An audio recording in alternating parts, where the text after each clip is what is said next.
كريم شهر عظيم عظيم عظيم. اعوذ باللہ من الشیطان الرجیم، بسم اللہ الرحمن الرحیم۔ ذوالفقار ٹی وی کے تمام ناظرین و قارئین کو میری جانب سے السلام علیکم۔ آپ یہ رمضان مبارک کا اسپیشل پروگرام ڈاکٹر اور عالم ذوالفقار ٹی وی پہ دیکھ رہے ہیں۔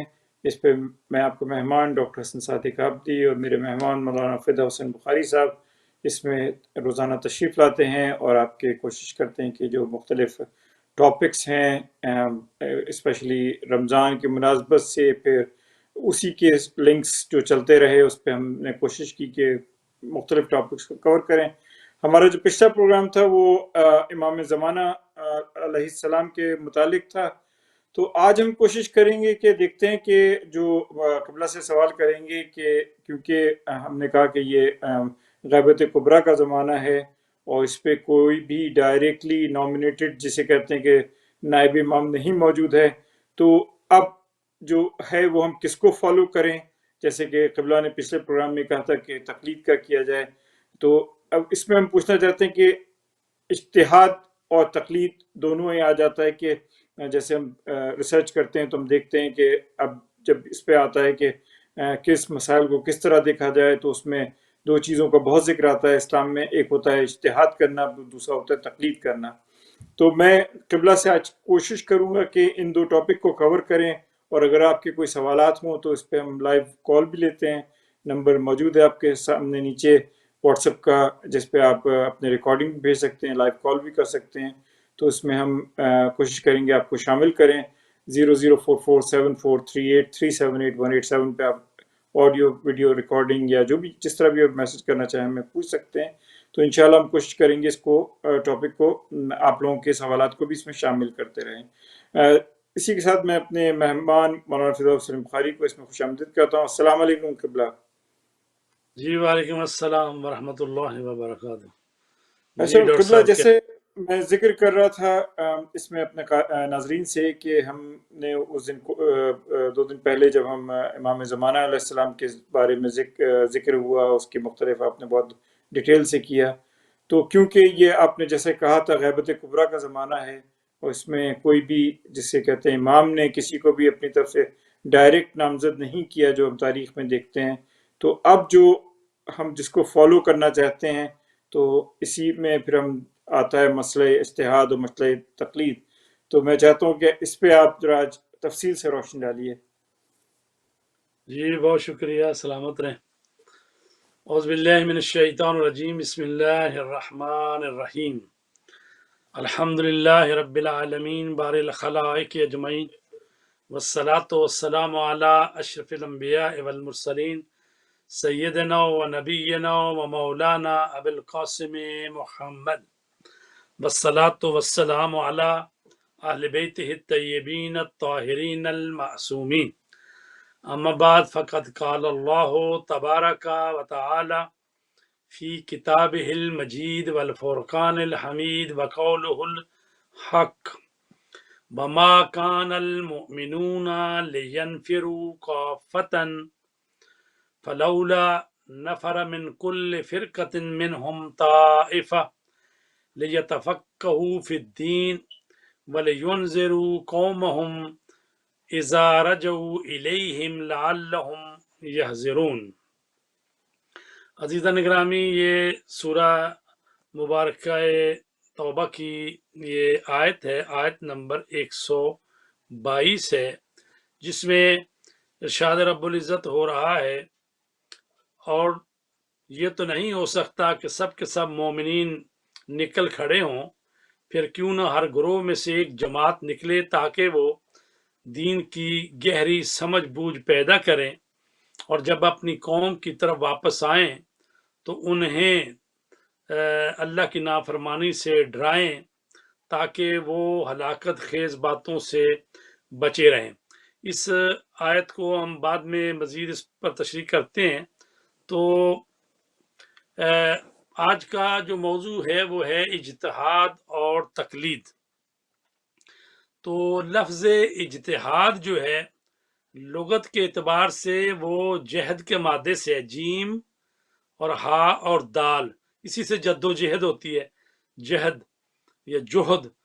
تو لفظ اجتہاد جو ہے نا جہد کے مادے سے، جس کے معنی ہے انتہائی کوشش کرنا. اور دوسرا لفظ آپ نے سنا ہوگا استنباط. استنباط جو ہے وہ ہے نبتا کے مادے سے، نون اور با اور تا، نبتا، جس کے معنی ہے پانی کو زمین کی تہ سے نکالنا. تو ظاہر اجتہاد کا معنی جدوجہد کرنا، کوشش کرنا، اور استنباط کا مطلب ہے کہ کسی، ویسے تو ہے پانی کو گہرائی سے نکالنا، لیکن بعد میں استعمال ہوا، یعنی بعض مسائل میں گہری سمجھ بوجھ کے ساتھ اور گہری فکر کے ساتھ اور یعنی عمق سے کسی مسئلے کو نکالنا. تو اجتہاد کا مطلب یہ ہے لغت میں. اور اجتہاد کے اصطلاحی معنی کیا ہیں؟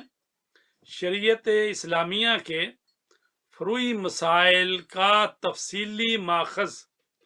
اور ماخذ کون سے ہیں؟ سورس آف جو قانون ہے اسلام میں وہ ہے قرآن، حدیث، عقل اور اجماع. یہ چار چیزیں ہیں جن کو کہا جاتا ہے سورس آف لا. تو یہ ہے ماخذ. تو شریعت اسلامیہ کے فروعی مسائل کا تفصیلی ماخذ سے شرعی حکم استنباط کرنے کا نام اجتہاد ہے. اور جو شخص حکم شرعی کو استنباط اور استخراج کرتا ہے اسے مجتہد کہتے ہیں. اسی طرح مجتہد کے بتائے ہوئے فتاوی کو بغیر دلیل کے جاننا اور ان پر عمل کرنا تقلید کہلاتا ہے. یعنی جو قرآن و حدیث کی روشنی میں قانون کو استخراج کرتا ہے اس کو کہتے ہیں مجتہد، اور اس مجتہد کے بتائے ہوئے فتوے کے مطابق جو عمل کرتا ہے اس کو کہتے ہیں مقلد، جو تقلید کرتا ہے. تو تقلید کا مطلب یہ ہے کہ مجتہد کے بتائے ہوئے فتوے کے مطابق عمل کرنا تقلید کہلاتا ہے. اور یہ تقلید کرنا کوئی بیعت وغیرہ نہیں ہے، بس مجتہد نے جب فروع دین میں جو فتوے دیے ہیں اس فتوے کے مطابق، فتاوی کے مطابق عمل کرنا ہے. اور یہ بھی یاد رہے کہ اصول دین میں تقلید نہیں ہوتی. اصول دین جو ہے ان کو عقل کی روشنی میں اور قرآن کی روشنی میں اور ائمہ کے فرمان کی روشنی میں، یعنی وہ خود جو مقلد ہے اس کو چاہیے کہ وہ ایمان لائے اصول دین پر. لیکن فروع دین جو ہیں چونکہ وہ خود عالم نہیں ہوتا تو لہٰذا وہ مجتہد کے بتائے ہوئے فتوے کے مطابق عمل کرتا ہے، اس کو کہتے ہیں تقلید. اچھا، کیا دین اور شریعت کے مسائل کو سمجھنا ہر مسلمان پر فرض ہے؟ یہ ایک سوال ہے. یعنی دین و شریعت کے مسائل کو سمجھنا ہر مسلمان کا فرض ہے. اس کا جواب، عقل تو یہی کہتی ہے کہ جو شخص صاحب ایمان اور شریعت مقدسہ اسلام پر ایمان رکھتا ہے اسے چاہیے کہ تمام چیزوں پر عمل کرے جو شریعت نے ہمیں بتائی ہیں، جو شریعت کا تقاضا ہے، اور ان تمام باتوں سے اور اعمال سے اجتناب کریں جن سے شریعت روکتی ہے، تاکہ اللہ کے اوامر و نواہی پر عمل کر کے سعادت اخروی حاصل کر لیں.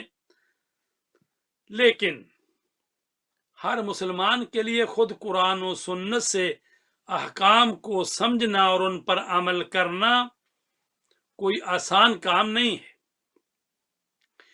اس کے لیے پوری زندگی صرف کرنا پڑتی ہے.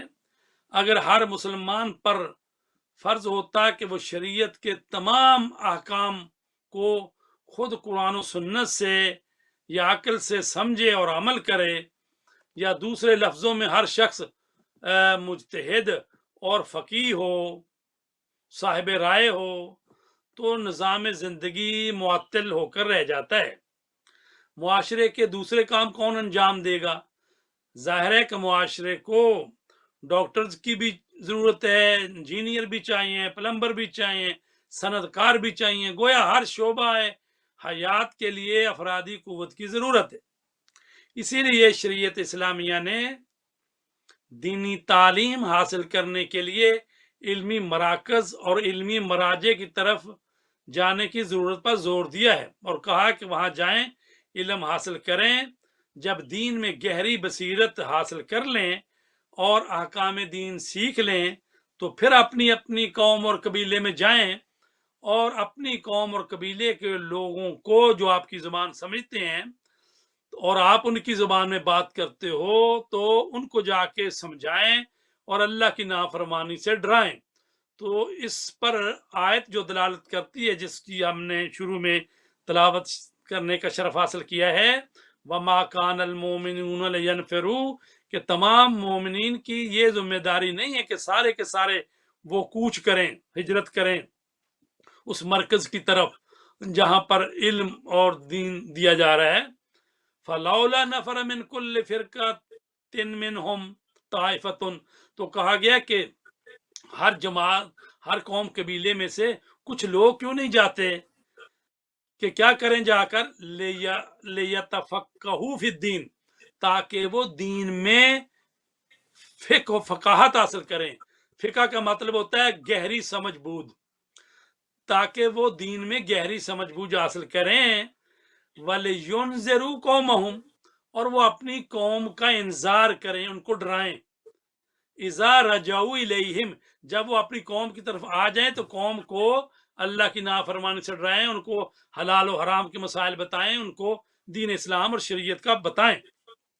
لَعَلَّهُمْ يَحْذَرُونَ، تاکہ وہ ان ہلاکت خیز باتوں سے، اگر وہ شریعت پر عمل نہیں کریں گے تو پھر ان سے وہ بچ جائیں۔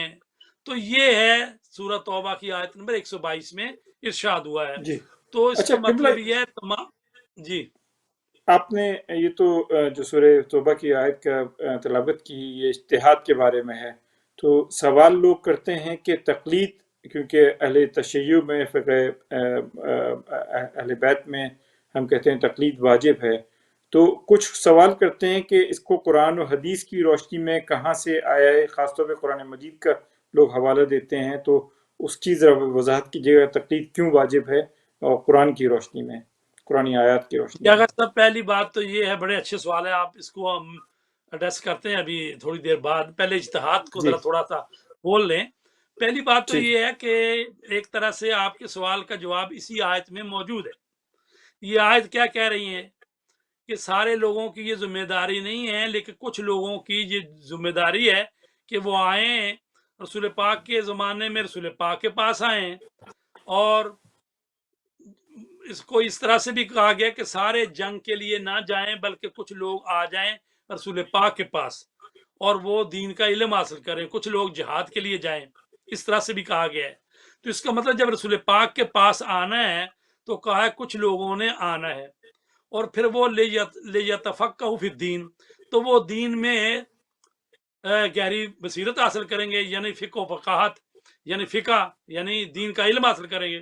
خوب، اب ان کی غرض و غایت، اگر یہ سارے پر واجب ہوتا تو سب کو کہا جاتا تم سارے کے سارے پہنچو، تو سارے کے سارے تو پہنچنے سے وہ جو ہے نظام زندگی معطل ہو جاتا ہے۔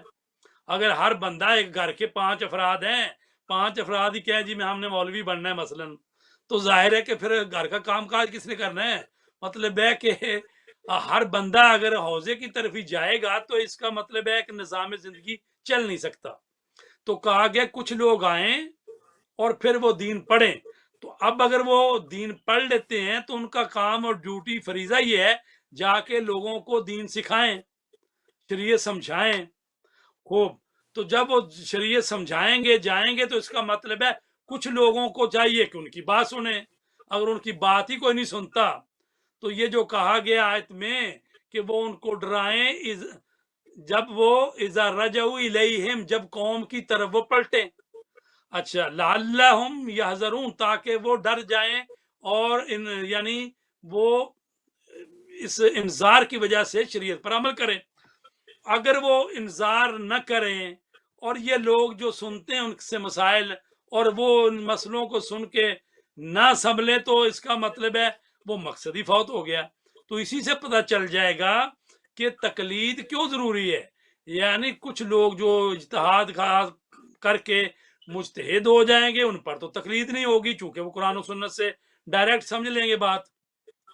اور جن لوگوں سے کہا گیا کہ ان سے سمجھیں، تو ان پر واجب ہو جائے گا کہ ان کی بات سنیں، وَإِلَّا غرض و غایت ہی ختم ہو جائے گی اگر وہ ان کی بات ہی نہیں سنیں گے اور وہ ان پر عمل نہیں کریں گے۔ تو اس پر مزید ہم یہ بات کرتے ہیں۔ تو اگلا سوال یہ ہے کہ اجتہاد کب سے شروع ہوا ہے؟ پہلی بات تو اجتہاد کی ضرورت کیوں پیش آتی ہے؟ اجتہاد کی ضرورت اس لیے پیش آتی ہے کہ قرآن و حدیث میں جن مورد میں نص صریح نہیں ہے، نص کا مطلب ہوتا ہے حکم واضح جس میں کوئی ابہام نہ ہو، اس کو کہتے ہیں حکم واضح، ٹھیک ہے؟ تو اگر قرآن میں بالکل کسی چیز کا حکم واضح آیا ہے تو ظاہر ہے سارے قرآن سے سمجھ لیں گے۔ اگر قرآن میں نہیں آیا پورا واضح، یعنی قرآن نے کلی سی بات کی ہے، تو اس کی جزیات رسول پاک سمجھا دیں گے۔ تو ظاہر ہے کہ جب رسول پاک موجود ہیں، قرآن موجود ہے، رسول پاک موجود ہیں، اجتہاد کی ضرورت ہی نہیں ہے۔ اس کے بعد جو اجتہاد کے جو لغوی معنی کے اعتبار سے اور جو میں نے آیت پڑھی ہے اس کے اعتبار سے دین کے احکام سیکھنے کے لیے اپنی پوری کوشش صرف کرنا اور ان کے اصلی منابع یعنی قرآن و سنت سے جو ہے وہ حکم اخذ کرنا، یہ اجتہاد ہوتا ہے۔ اور جب رسول پاک جو ہیں بقید حیات تھے، صحابہ کرام انہی کی طرف رجوع کرتے تھے، قرآن بھی انہی سے ملتا تھا اور سنت بھی انہی سے ملتی تھی، انہی سے مارز وجود میں آتی تھی۔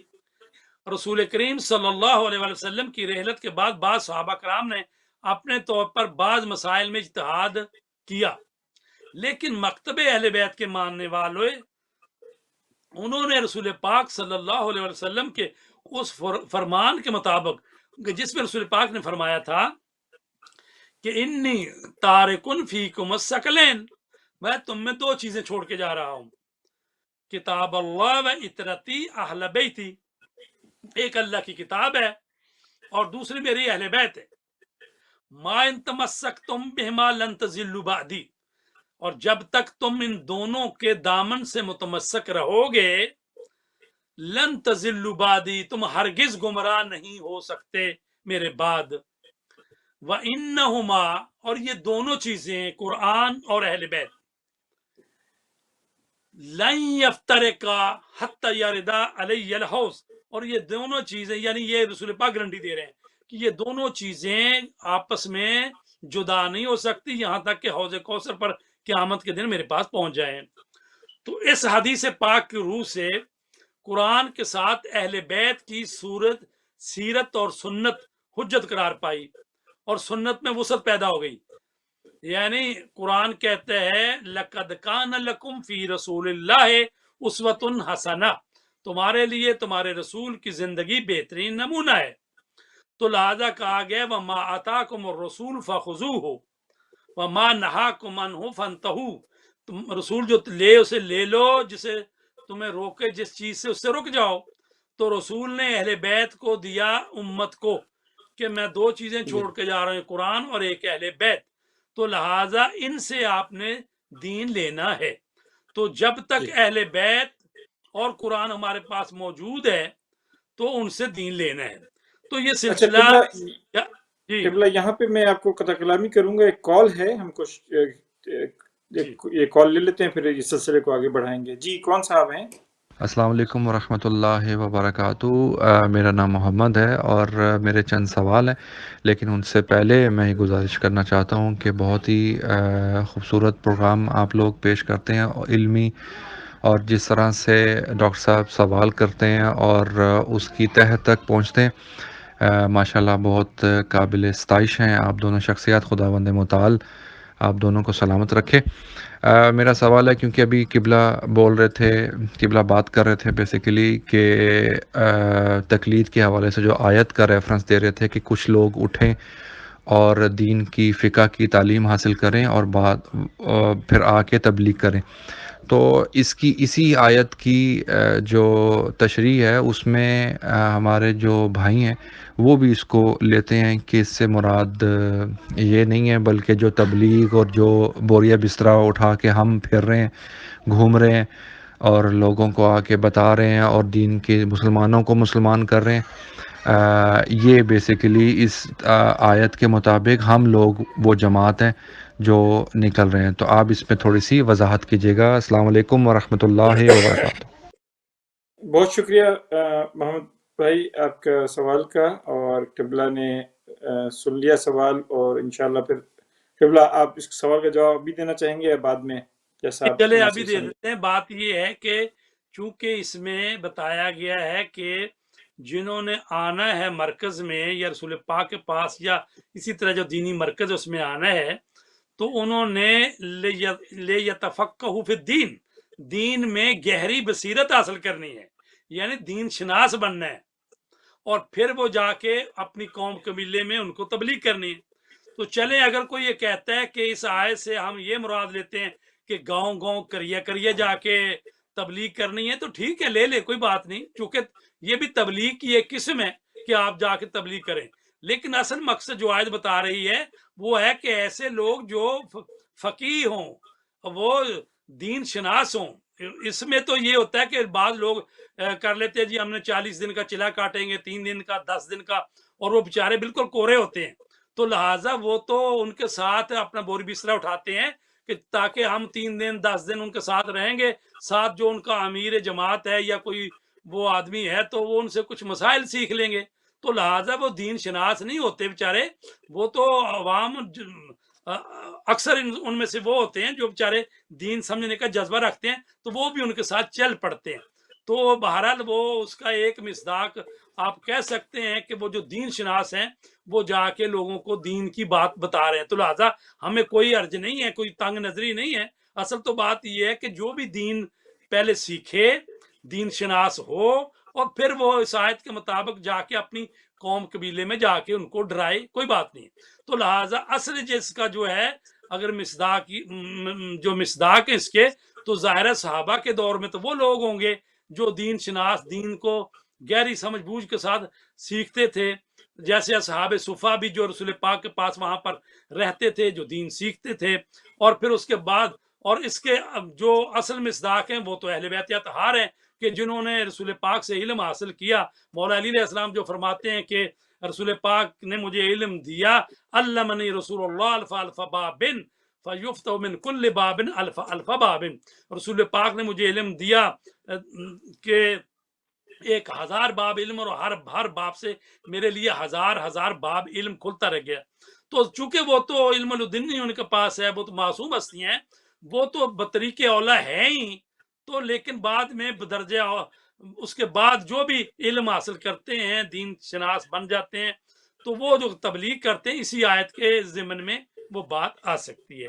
تو لہٰذا اس پہ یعنی یہ آیت کا یہی مصداق نہیں ہے کہ بس مثلا جو ہے وہ صرف جو حوزے میں ہی پڑھ کے دین کی تبلیغ کرے گا وہی ہے جو دوسری طرح یونیورسٹی میں پڑھ۔ اصل معاملہ ہے یعنی جو دین کا مرکز ہے وہاں سے علم حاصل کرو، دین شناس بنو، پھر دین کی تبلیغ کرو۔ اگر کوئی جاہل آدمی دین کی تبلیغ کرے گا تو وہ تو اور مسئلہ خراب کر دے گا، غلط مسئلے بتائے گا، وہ تو مراد نہیں ہے نا اس سے۔ تو لہٰذا جن کی طرف آپ اشارہ کر رہے ہیں وہ تو اکثریت جو ہے بیچاری وہ تو سیکھنے کے عمل میں ہوتی ہے۔ تو ہم بات کر رہے تھے کہ اجتہاد جو ہے وہ کیوں اس کی ضرورت پیش آئی، ٹھیک ہے۔ تو اجتہاد جو ہے کب سے شروع ہوا، اس کی کیوں ضرورت پیش آئی؟ تو اجتہاد کے لغوی معنی کے اعتبار سے اور مذکورہ آیت کی روشنی سے جو ہم نے بیان کی ہے، تو اس کا مطلب ہے کہ دین کے احکام سیکھنے کے لیے اپنی پوری کوشش صرف کرنا ہے، اور دین کے جو منابع ہیں قرآن و سنت اس سے حکم لینا ہے۔ تو ہم نے عرض کیا کہ صحابہ کرام رسول پاک کے زمانے میں ان سے پوچھتے تھے تو قرآن بھی رسول پاک دے رہے تھے اور رسول پاک کی سنت بھی ان پر واضح تھی۔ اچھا، اور جب رسول پاک دنیا سے جانے لگے ہیں تو آپ نے فرما دیا کہ اب قرآن اور میری سنت کے ساتھ ساتھ جو ہے اہل بیت اطہار کی سیرت اور سنت آپ کے لیے حجت ہے۔ تو لوگوں نے بعض نے کہہ دیا جی حسبنا کتاب اللہ، ہمیں تو اللہ کی کتاب کافی ہے، تو اس کا مطلب انہوں نے اہل بیت کو لینا سے انکار کر دیا۔ لیکن جو مکتب اہل بیت ہے، امامیہ ہیں، فقہ جعفریہ والے ہیں، تو انہوں نے رسول پاک کی اس حدیث کو لے کر دین جو ہے رسول پاک کے بعد قرآن اور اہل بیت سے لیا ہے۔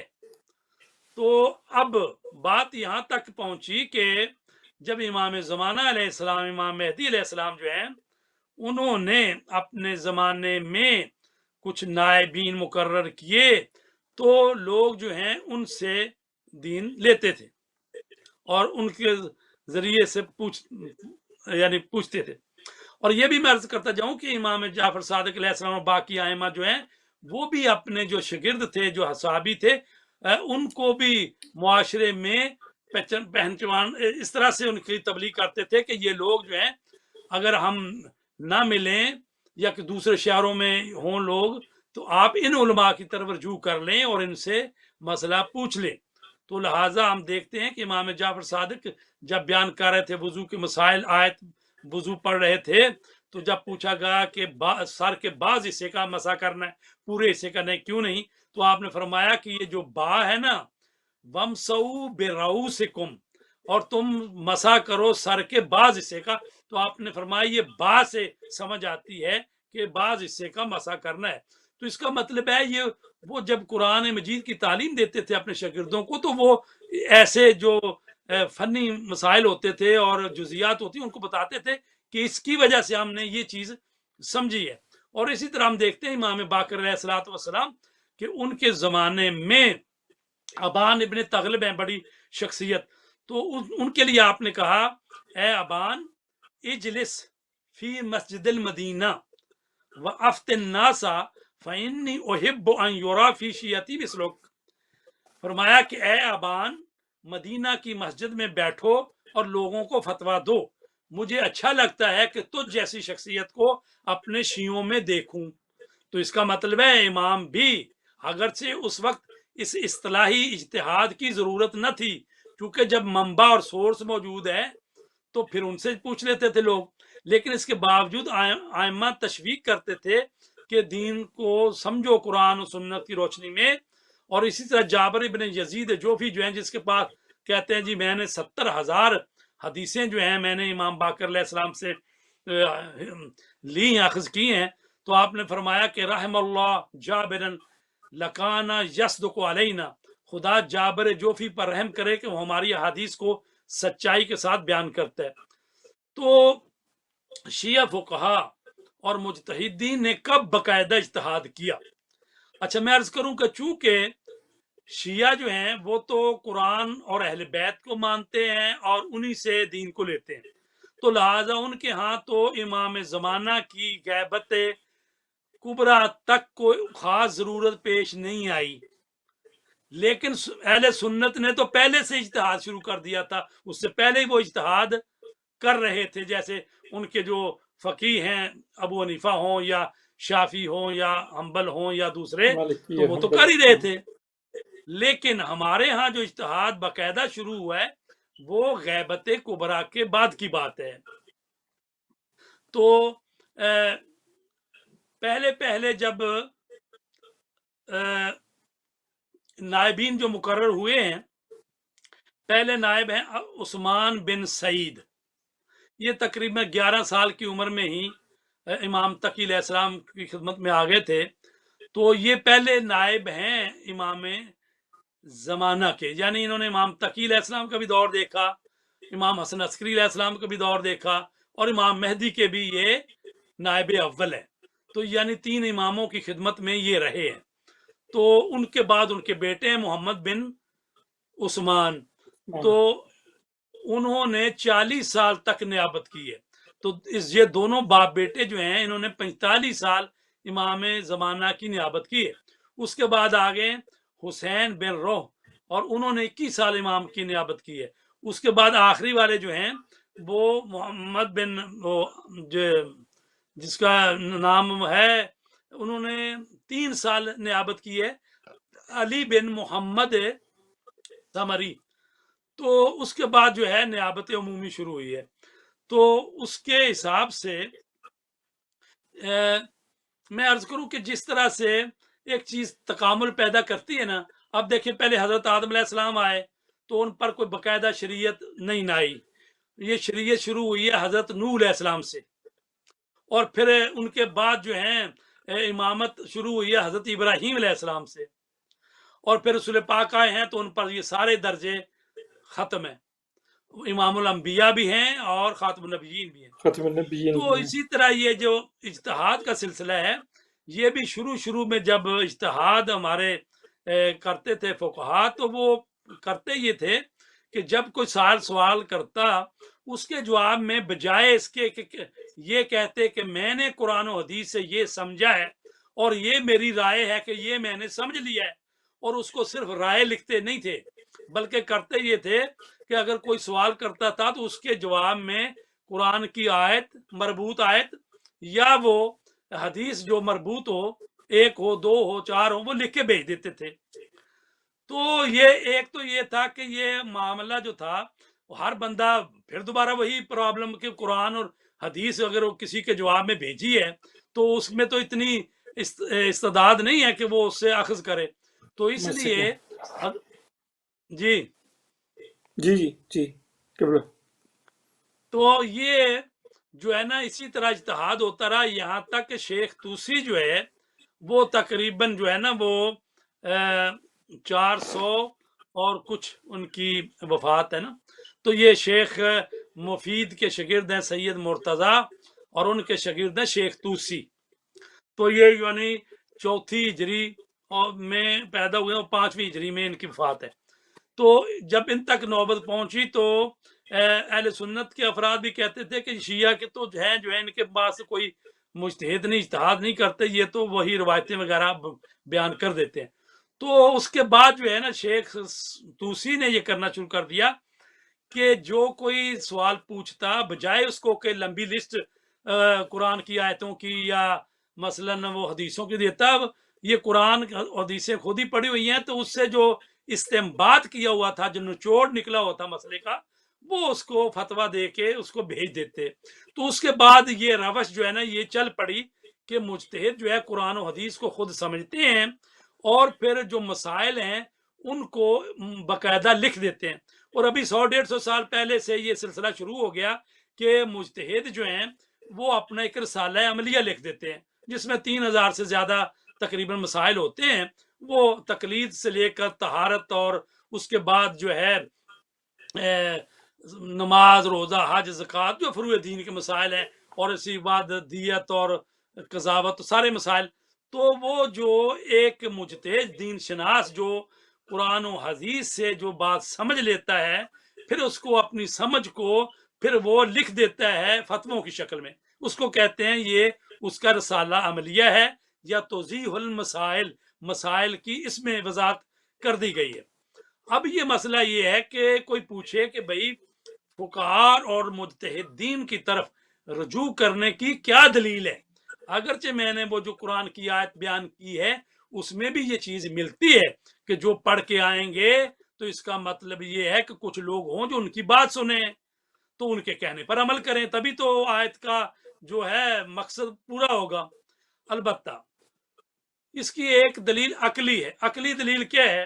ہماری عقل یہ کہتی ہے کہ جو شخص کسی چیز کے متعلق نہ جانتا ہو اسے چاہیے کہ اس کے ماہر سے پوچھ لے جو اس چیز کے متعلق جانتا ہے. عقلاء کا عام معمول بھی یہی ہے. اس کے علاوہ ہر کوئی تمام علوم و فنون کا ماہر نہیں ہوتا. دنیا اتنی ترقی کر گئی ہے کہ اگر ہر علم و فن میں اتنی پیچیدگیاں اور باریکیاں آ گئی ہیں کہ اگر کوئی کسی علم و فن میں ماہر اور استاد ہونا چاہتا ہے تو اسے زندگی کا بیشتر حصہ اسی میں صرف کرنا پڑتا ہے. لہٰذا ہر کوئی ہر کام نہیں کر سکتا اور ہر شعبے میں ماہر نہیں ہو سکتا. جو خود ڈاکٹر ہے وہ انجینئر نہیں ہے، جو انجینئر ہے وہ ڈاکٹر نہیں ہے.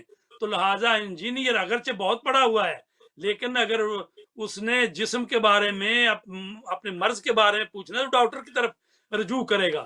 اسی طرح ڈاکٹر جو ہے وہ انجینئر کی طرف رجوع کرے گا.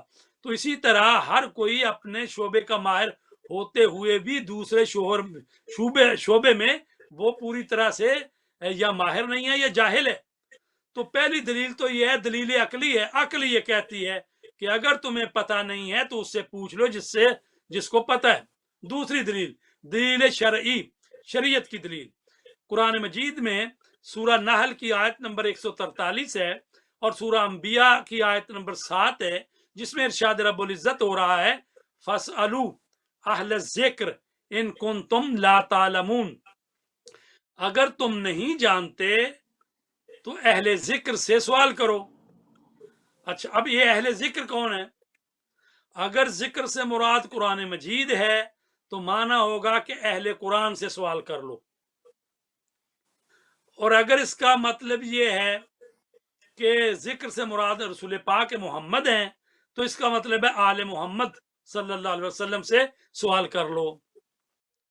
تو اس کا مطلب یہ ہے کہ اس آیت کے اولین اور اتم مصداق آل محمد ہے کہ تم اہل ذکر سے سوال کرو. تو اس کا مطلب ہے جو جتنا قرآن کا علم درجہ بدرجہ حاصل کرتا ہے تو وہ اس کا مصداق ہو سکتا ہے. اولین اور بہترین مصداق آل محمد ہے، اہل قرآن بھی ہیں، اہل ذکر بھی ہیں، آل محمد ہے. تو فقہا اور مجتہدین کی طرف رجوع کرنا اور ان سے اپنے احکام شریعت لینے کا حکم خود ائمہ اطہار نے دیا ہے. چنانچہ امام حسن عسکری علیہ السلام نے فرمایا فَأَمَّا مَنْ كَانَ مِنَ الْفُقَهَاءِ سَائِلًا لِنَفْسِهِ حَافِظًا لِدِينِهِ مُخَالِفًا عَلَى هَوَاهُ مُطِيعًا لِأَمْرِ مَوْلَاهُ فَلِلْعَوَامِ أَنْ يُقَلِّدُوهُ وَذَلِكَ لَا يَكُونُ إِلَّا بَعْضَ فُقَهَاءِ الشِّيَّعِ لَا جَمِيعَهُمْ. فرماتے ہیں امام حسن عسکری علیہ السلام، لوگوں کو چاہیے کہ فقہا یعنی احکام شریعت کو تفصیل اور تحقیق کے ساتھ جاننے والے مجتہدین یعنی فقہا میں سے جو اپنے آپ کو گناہوں سے بچاتا ہے، دین پر سختی سے عمل کرتا ہے، اپنے خواہشات نفسانی کا غلام نہ ہو، اپنے مولا کے امر کا مطیع ہو، تو اس کی تقلید کریں. یعنی خود جب امام حسن عسکری فرما رہے ہیں فَلِلْعَوَامِ أَنْ يُقَلِّدُوهُ، ان فقہا کی کہ جن میں یہ 5 خصوصیتیں ہوں تو ان کی تقلید کریں. اور خود امام فرما رہے ہیں کہ یہ خصوصیت ہر فقیہ میں بھی نہیں ہوں گی. یعنی بہت سارے لوگ ہوں گے جو حوزے سے یا مرکز سے علم حاصل کر لیں، لیکن یہ جو باقی خصوصیت ہیں تقویٰ، پرہیزگاری اور اپنے آپ کو خواہشات نفسانی سے بچانا، تو کہا گیا یہ ساری خصوصیت سب مجتہدوں فقیہوں میں بھی نہیں ہوگی. تو یہ سارے اصحاب جس میں ہوں اس کی تقلید کرنا واجب ہے. چونکہ امام فرما رہے ہیں میں نے قرآن بھی پیش کر دیا، عقلی دلیل بھی پیش کر دی، اور پھر وہ آیا اہل ذکر بھی پیش کر دی، اور یہ امام کا فرمان امام حسن عسکری کا پیش کر دیا. اب امام مہدی کا فرمان پڑھیں. امام مہدی فرماتے ہیں وَأَمَّا الْحَوَادِثُ الْوَاقِعَةُ فَارْجِعُوا فِيهَا إِلَىٰ رُوَاةِ حَدِيثِنَا فَإِنَّهُمْ حُجَّتِي عَلَيْكُمْ وَأَنَا حُجَّةُ اللَّهِ. اور فرماتے ہیں کہ غیبت کبریٰ کے زمانے میں یعنی جو بھی تمہیں حوادث اور حالات پیش آئیں تو ان میں ہماری حدیثوں کو بیان کرنے والے راویوں کی طرف رجوع کرو، کیونکہ وہ ہماری طرف سے تم پر اسی طرح حجت ہیں جس طرح ہم اللہ کی طرف سے حجت ہیں. تو لہٰذا یہ جو فقہا جو ائمہ کی حدیثیں بیان کرتے ہیں، ان سے علم حاصل لیتے ہیں، تو وہ جو نچوڑ ہمیں دیتے ہیں ان حدیثوں اور ان کی روشنی میں جو فتاویٰ ہمیں دیتے ہیں، تو ان پر عمل کرنا ضروری ہے. تو ظاہر ہے کہ کوئی بھی مجتہد جو ہے وہ ایسے نہیں بن جاتا.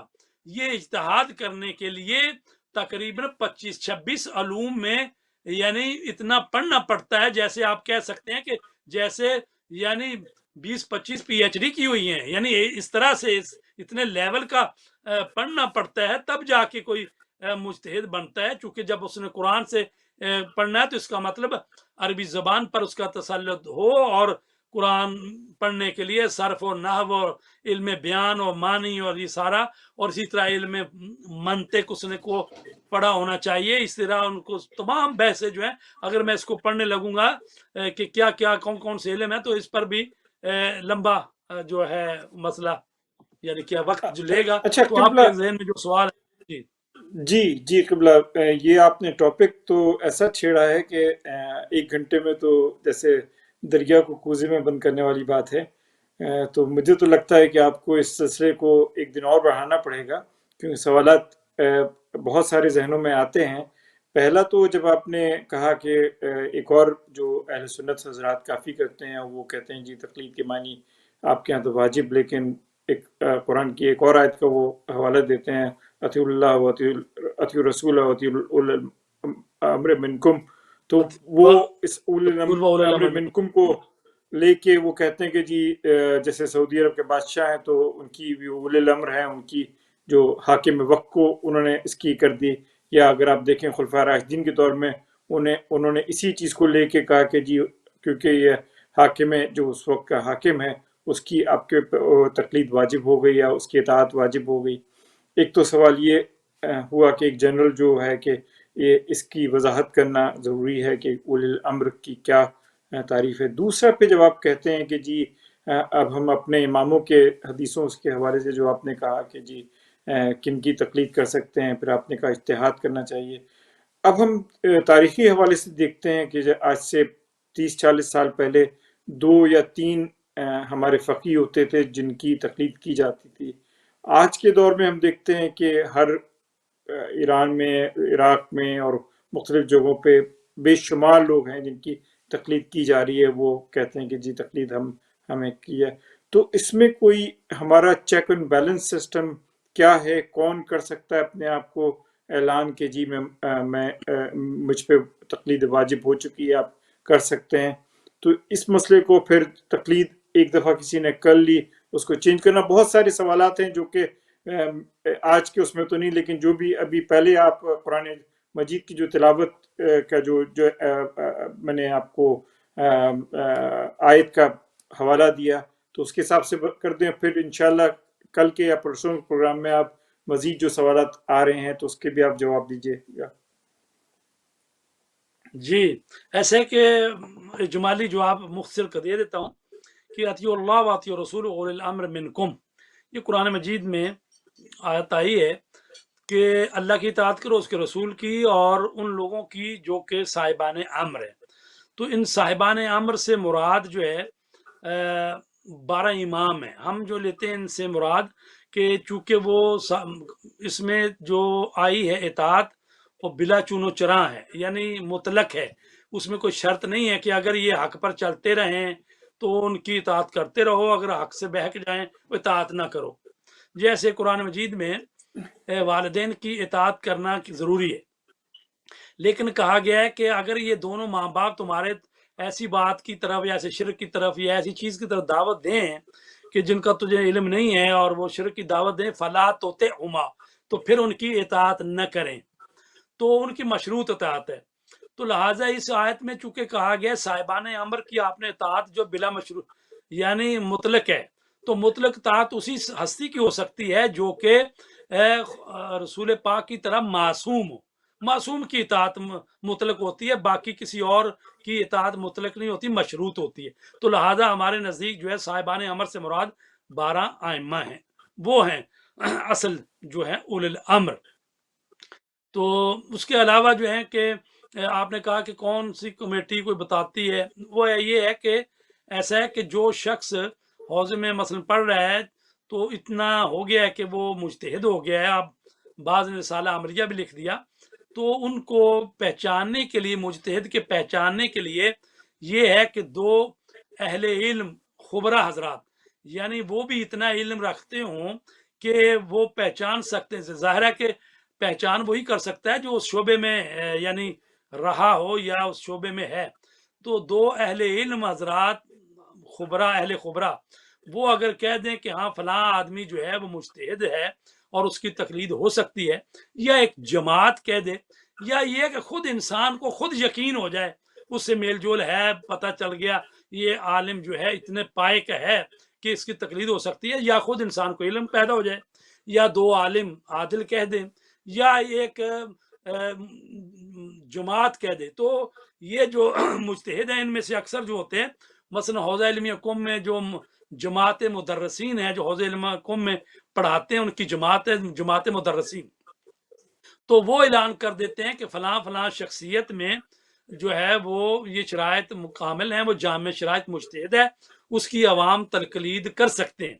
تو یہ جو کہا آپ نے کہ پہلے 2-3 تھے اب زیادہ ہو گئے، تو بات یہ ہے کہ چونکہ آج سے مثلا 50 سال پہلے، یا کہیں انقلاب اسلامی ایران سے پہلے، تو چونکہ ہندوستان پاکستان میں علماء ہی تعارف کرواتے تھے، ویسے تو نہ میڈیا ہی تھا، نہ ایسی طرح سے کچھ کو پتہ ہی ہوتا تھا. یہ علماء جو وہاں پڑھتے تھے یا وہاں سے آتے تھے، وہ بتاتے تھے کہ مثلا آیت اللہ حکیم ہے، یا مثلا ایران میں آیت اللہ بروجردی ہے، اس طرح سے وہ بتاتے تھے، تو لوگ ان کے کہنے پر تقلید کر لیتے تھے. لیکن چونکہ اب سوشل میڈیا اور مطلب پتہ چل جاتا ہے، تو اس طرح یہ ہے کہ ابھی 4 بڑے مجتہد جو ہیں وہ عراق میں ہیں. آیت اللہ سیستانی ہیں، اور آیت اللہ حافظ بشیر ہیں، آیت اللہ جو ہیں وہ فیاض اسحاق فیاض ہیں، اور آیت اللہ جو ہیں وہ حکیم خاندان کے آیت اللہ حکیم ہیں. تو اسی طرح ایران میں تقریباً 8 کے قریب ہیں. آیت اللہ خامنائی رہبر ہیں، آیت اللہ ناصر مکارم شرازی ہیں، تو اس کے علاوہ اور بھی ہیں. تو لہٰذا کوئی مسئلہ نہیں ہے 12 ہوں 14 ہوں. ویسے مجتہد جس کو کہتے ہیں وہ تو ہو سکتا ہے کہ وہ تقریباً 500 یا اس سے بھی زیادہ ہوں حوزہ علمیہ میں، کہ جو اس قابل ہیں کہ ان کی تقلید ہو سکتی ہے. لیکن وہ بھی احتراماً جب تک پہلے مجتہد ہوتے ہیں، ان میں سے اکثریت جو ہے احتراماً جو ہے نا وہ اپنا رسالہ عملیہ لکھتے نہیں ہیں. تو پھر ایسا ہوتا ہے جب ایک مجتہد دنیا سے چلا جاتا ہے، تو اس وقت پھر اس کے شاگردوں میں جو فاضل زیادہ ہوتے ہیں، پھر وہ کوئی رسالہ عملیہ لکھتا ہے، اور پھر لوگ ان کو بتا دیتے ہیں کہ یہ بھی اس قابل ہیں. وَإِلَّا مجتہد کہتے ہیں جو اجتہاد کر سکتا ہے، اور مجتہد مرجع اس کو کہتے ہیں کہ جس کی تقلید لوگوں نے شروع کر دی، اس کی طرف رجوع ہونا شروع ہو گیا، اس کو کہتے ہیں مرجع، یعنی جس کی طرف لوگ رجوع کر رہے ہیں. اور ولی فقیہ اس کو کہتے ہیں کہ جو جس کے ہاتھ میں حکومت اسلامی کی باغ ڈور ہے، تو اس کو کہتے ہیں ولی فقیہ. یعنی ولایت فقیہ کا مطلب یہ ہے کہ وہ شخص جس کی حکومت ہے وہ فقیہ بھی ہے، وہ مجتہد بھی ہے، اور اس کے ہاتھ میں حکومت ہے. تو یہ ایک علیحدہ ٹاپک ہے، اس پر پورا جی یہ آپ نے اچھا وہ چھیڑ دیا. میرا اگلا ٹاپک یہی تھا کہ کچھ چیزوں کو جو پوچھنا ہے کہ شرائط تقلید کیا ہیں، پھر کن لوگوں کی تقلید کرنی چاہیے، اگر آپ نے تقلید کر دی ہے تو کیسے. لیکن میرے خیال میں وقت کی کمی ہے، ہمارا وقت ختم ہو چکا ہے. اس کو ہم کل تو آپ تعطیل پہ ہوتے ہیں، پرسوں پھر اس ٹاپک کو کنٹینیو رکھیں گے، کیونکہ اس میں بہت تشنگی ہمارے سامعین کو بھی بہت زیادہ تشنگی رہ گئی ہے کہ سوالات لوگ کر رہے ہیں، پوچھ رہے ہیں کہ مختلف چیزوں پہ. تو انشاءاللہ اس ٹاپک کو ہم دوبارہ ویڈنسڈے کو دوبارہ ہم انشاءاللہ اس ٹاپک کو قبلہ سے ڈسکس کریں گے. اور اگر آپ لوگوں کو مزید کوئی سوال کرنے ہیں تو آپ واٹس ایپ پہ مجھے بھیج سکتے ہیں، تو انشاءاللہ ہم اس کو شامل کر لیں گے. کیونکہ اب وقت کی کمی ہے اور اگلا پروگرام شروع ہونے والا ہوگا جب، تو میں آپ لوگوں سے اجازت چاہوں گا. انشاءاللہ پھر ملاقات ہوگی. اللہ حافظ. رمضان صيام ودعاء، رمضان أمان وصفاء، رمضان سلوك وعطاء، أهلا بقدومك يا رمضان. رمضان كريم كريم كريم، شهر عظيم عظيم عظيم. رمضان كريم كريم كريم، شهر عظيم عظيم.